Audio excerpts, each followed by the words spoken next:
ملکی اور عالمی تاریخ میں مئی 27 کے اہم واقعات 1805 نپولین بوناپارٹ اٹلی کا شہنشاہ بنا۔ 1894 معروف ناقد اور مضمون نگار پدم لال پنلال بخشی کی پیدائش ہوئی تھی۔ 1895 برطانوی موجد برٹ اکریس نے فلم پروجیکٹ کے لیے پیٹنٹ حاصل کیا۔ 1896 زار نکولس دوم روس کا آخری شہنشاہ بنا۔ 1930 رچرڈ جی ڈریو نے چپکنے والی ٹیپ کا پیٹنٹ حاصل کیا جسے شفاف سیلفین ٹیپ سیلو ٹیپ کہا جاتا ہے۔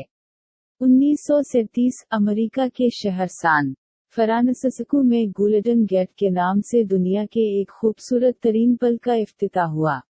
1951 ممبئی میں تارا پوروالا ایکویریم کا افتتاح ہوا۔ 1957 کاپی رائٹ بل منظور ہوا۔ 1962 بھارتی کرکٹ ٹیم کے آل راؤنڈر کھلاڑی روی شاستری کی پیدائش ہوئی۔ روی شاستری 27 مئی 1962 کو مہاراشٹر کے دارالحکومت ممبئی میں پیدا ہوئے۔ 1964 جدید ہندوستان کے معمار اور ملک کے پہلے وزیر اعظم جواہر لال نہرو کا انتقال ہوا۔ 1981 سوویت یونین کے مشرقی قزاق علاقے میں جوہری تجربات کیے گئے۔ 1994 ادب کے نوبل انعام یافتہ روسی مصنف الیگزینڈر سولکنیتسن مغرب میں 20 سال کی جلاوطنی ختم کرنے کے بعد وطن واپس لوٹے۔